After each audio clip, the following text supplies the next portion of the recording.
Do you ever feel like you're chasing something that always seems just out of reach? You work harder, push further, but no matter what, you can't catch your breath. It's exhausting, right? That's exactly how James felt. He spent years running after success, after peace, after something that seemed just a few steps ahead. But every time he thought he was close, it slipped through his fingers. James had been chasing for so long that he didn't even know what it felt like to stop. And that's when he met someone who would change everything. Mr. Clark. James had always been the type of person who worked tirelessly. Whether it was his career or personal goals, he was always moving forward, always striving. But with each step forward, he felt like he was getting further from the peace he so desperately wanted. Work was demanding, life was overwhelming, and no matter how much effort he put in, nothing seemed to give him the satisfaction he craved. Friends would tell him to relax, but to James, that was easier said than done. He couldn't just let go.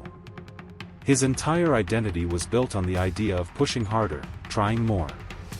The truth was, James didn't know how to stop. That's when he met Mr. Clark, an older man who had been mentoring him at work. Mr. Clark wasn't like anyone James had met before.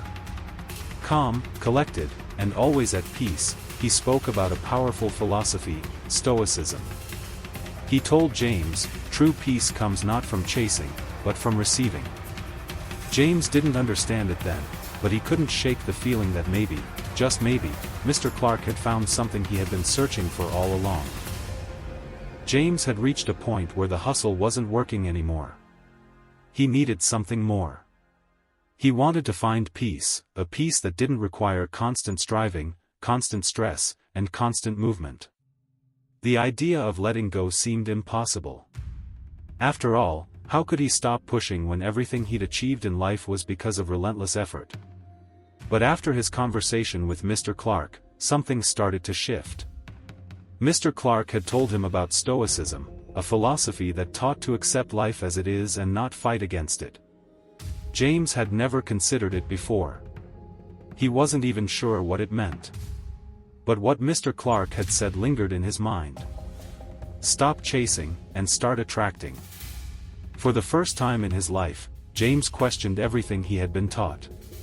Was there another way to live? A way that didn't involve constantly chasing after success and happiness? His objective now was simple. He wanted to stop struggling and start attracting what he truly wanted in life, with less force, and more flow. James didn't know how to get there, but he was ready to begin. He had nothing left to lose. But as much as James tried to adopt Stoicism, it didn't come easily. Old habits die hard, and his mindset, built on years of striving, was deeply ingrained. The first time James tried to practice letting go, he felt like he was giving up. Isn't this just quitting? He thought to himself. He couldn't help but feel a nagging fear that if he stopped pushing, everything would fall apart. At work, his colleagues were all in the same race, pushing themselves harder, working longer hours, and getting results. James had always prided himself on being part of that group, the go-getters, the overachievers. But now, he found himself standing apart, feeling like an outsider. It felt wrong to be content when everyone around him was constantly chasing. The tension between the old James, the one who believed that success was all about effort, and the new James, the one who was learning to accept life as it came, was suffocating. James felt torn. Could he really let go of his need to chase? Was he just fooling himself into thinking that peace could be found in stillness? And worst of all, what if he failed? What if, in trying to stop struggling, he ended up losing everything he'd worked for? Despite reading more about Stoicism and trying to implement its principles, James couldn't shake the doubt. It felt like he was fighting an uphill battle against his own mind. Whenever he encountered a setback at work or in his personal life, his instinct was still to push harder, to work more, to try to control the outcome. He had always been the person who believed that success came from sheer willpower, and now, trying to let go of that belief felt like betrayal. The external world wasn't helping either. His manager at work pushed him harder than ever, demanding results faster, with fewer resources. His friends and family didn't understand why he seemed less driven, and they worried that he was losing his edge. "What happened to you, James?" they'd ask. The more he tried to embrace Stoicism, the more pressure he felt from the world around him to perform and achieve. James began to wonder if he could truly succeed in this new way of thinking, or if he was just setting himself up for failure. Every time he stepped back to let life unfold naturally, something inside him screamed that he was wasting precious time. The obstacle was clear: James had to learn to trust in the process, but the world, and his own mind, were telling him to keep pushing forward. James started small. He began with just one principle from Stoicism: control what you can, accept what you cannot. It wasn't easy at first. At work, the stress of deadlines still gnawed at him, and the pressure to perform never fully dissipated. But each time he felt the tension rise, he remembered the words of Marcus Aurelius: "You have power over your mind, not outside events." The simple act of pausing before reacting began to make a difference. Instead of rushing into decisions, James took a moment to breathe. He asked himself, "What can I control here?" This new approach didn't solve everything overnight, but it started to shift the way he viewed his challenges. At first, it felt awkward, like learning to walk again. But the more he practiced, the easier it became. Slowly, he felt the weight of the struggle begin to ease. He wasn't eliminating stress, but he was learning how to manage it, to make peace with it. At home, things were changing, too. James found himself reacting less, listening more, and even taking time for simple pleasures that he had neglected in the past: a quiet walk in the park, reading a book, or enjoying a meal without feeling rushed. His relationships, once strained by his need to always be in motion, began to improve. His partner noticed the change in him, too. "You're different, James. More present," she said one evening. It was a small comment, but it hit him hard. It was as if the first signs of peace were finally showing up in his life, after all the years of chasing. The real test came 1 week later. James was assigned to lead a high-stakes project at work. The pressure was immense, and the deadlines were looming large. Old habits resurfaced, and for a moment, James felt the familiar urge to dive into work, to start making calls, to push everyone to their limits. But then, he remembered the Stoic lesson. He paused, took a deep breath, and reminded himself that he could only control his own actions, not the outcomes. "What can I control here?" he asked himself. He wasn't in charge of the outcome, but he could manage his response. Instead of reacting with panic, James took a step back, allowed his team to collaborate without rushing, and focused on clear, thoughtful communication. He was still working hard, but this time, the energy he put in wasn't coming from stress or fear.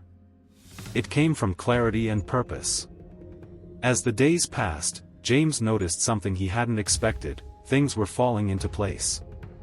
The team was more cohesive, the deadlines were being met with less tension, and the project was moving forward with surprising ease. On the final day of the project, James' manager praised him for his calm, methodical approach. "You handled this well, James," she said. In that moment, James realized that he hadn't just completed the project, he had succeeded in a way he never had before. By letting go of the need to control every outcome and trusting the process, he had achieved more than he thought possible.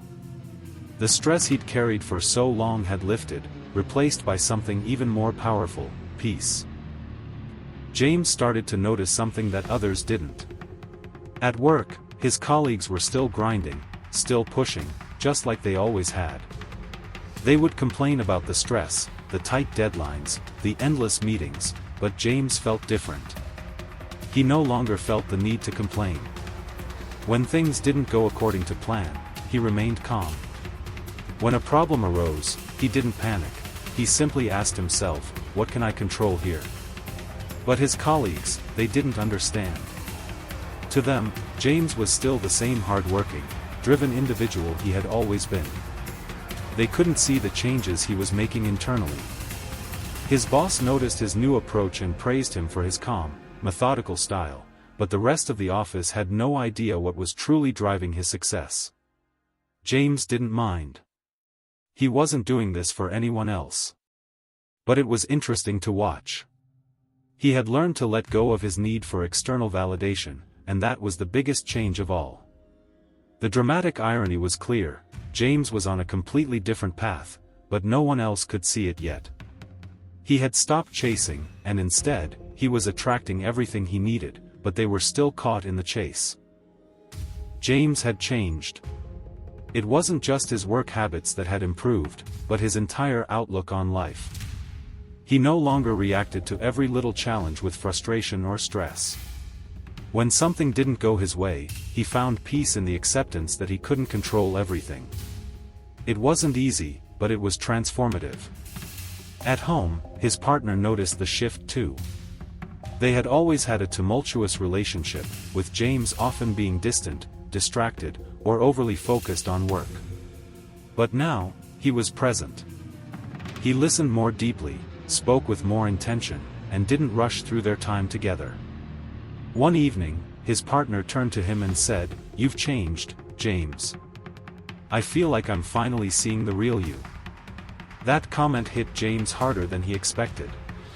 It was as if a weight had been lifted off him, the weight of always striving, of always feeling like he had to prove something. He realized that the change wasn't just in how he worked, but in how he showed up in his relationships, too. It wasn't about being perfect or never making mistakes, but about being mindful, calm, and accepting. For the first time in years, James felt like he was living in alignment with his true self, and it was a feeling he had never experienced before. The external world was still full of challenges, but James had stopped struggling against them. Instead, he had learned to meet them with grace, knowing that the only thing he could truly control was his response to them. James knew he wasn't finished yet. The journey of Stoicism wasn't something that could be mastered overnight. But now, he had a roadmap, a new way of living.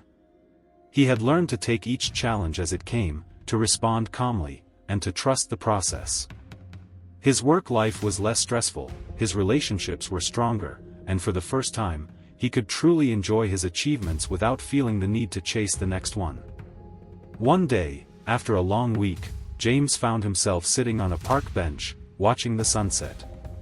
He'd gotten used to moments like this, taking time to be present, to appreciate the beauty in the small things. He thought back to his earlier days, when the idea of sitting still and doing nothing felt like a waste of time. He smiled to himself. He had made it. The payoff wasn't just in the success of his projects or the praise from others, it was in the peace he had found within himself. Stoicism had taught him that happiness and fulfillment don't come from the constant chase. They come from within. And as the sun dipped below the horizon, James felt a deep sense of contentment. He had stopped struggling, and in doing so, he had attracted everything he needed. The journey was far from over, but for the first time, James was exactly where he needed to be. James had learned to let go of the constant struggle, but that didn't mean he had stopped moving forward. Far from it. His days were still filled with work, meetings, and the usual hustle of life. But now, there was a difference. The difference was in how he approached each task. Instead of reacting out of stress or urgency, he chose to act with intention.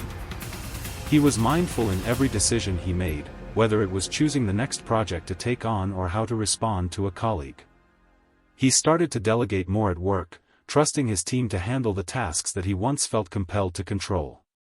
In the past, James would have worried about the outcome, overanalyzed every detail, and been emotionally invested in every result. But now, he worked with clarity, focusing only on what he could control. The rest, he let go of. And as he did, he found that things didn't just get easier, they got better. His team was more efficient, the projects flowed with less friction, and the work environment became more collaborative and open. Even his boss took notice. "I don't know what's changed, James," she said one day, "but you're doing great. Keep it up." That compliment, though appreciated, wasn't what motivated James anymore. He wasn't seeking validation. He was simply enjoying the process. He had stopped chasing after approval, after recognition, and had started working from a place of peace and trust. The results spoke for themselves. His work was more efficient, his relationships more fulfilling, and his life balanced. James' transformation was subtle, but undeniable. It wasn't just about learning a philosophy or applying a set of principles, it was about integrating Stoicism into the very fabric of his life. Every decision, every action, every moment became an opportunity for growth. The clarity he had gained through Stoic thinking started to influence his interactions with others. At work, his team had started to mirror his calm approach. They communicated more openly, collaborated more effectively, and, most importantly, supported each other. James had learned the art of trusting the process, but he had also learned how to trust the people around him. He no longer felt the need to do it all himself, nor did he feel the pressure to prove himself constantly. At home, his partner appreciated the changes too. There were fewer arguments, more understanding, and more time spent together. James was still the same person, but he had shed the weight of constant struggle, and in doing so, he had created space for something far more fulfilling, peace. He had stopped chasing, but in letting go, he had attracted everything he needed. Work, love, relationships, health, everything had fallen into place. James finally understood what Mr. Clark had been trying to teach him all along. Success didn't come from the chase. It came from the calm acceptance of life as it is. Months passed, and James continued to live by the principles of Stoicism. His days were still full, his responsibilities still abundant, but now, he carried them with ease. The constant pressure that had once ruled his life was gone. He no longer felt like a slave to his schedule, to the demands of work, or to the expectations of others. Instead, he had created a new rhythm, a rhythm that allowed him to show up fully in every moment, without the need to fight for his place. His colleagues at work continued to praise him for his steady, focused approach, but James wasn't focused on their approval anymore. He didn't need their validation because he had learned to validate himself. At home, life was calmer. James and his partner had deepened their connection, finding more joy in the little things. He had become more present, more emotionally available, and more in tune with the flow of life. There were still challenges, of course. Life didn't magically become perfect. But James now had the tools to handle whatever came his way. The real test came one weekend when a family emergency threatened to disrupt everything. But this time, James was prepared. Instead of reacting with panic or stress, he leaned into the Stoic practice of focusing on what he could control. He took the necessary steps, stayed calm, and provided support for his family. The situation resolved itself, but James knew he had passed the test. He had truly stopped struggling. He had embraced the calm, and in doing so, had attracted everything he needed to live a life of peace and purpose.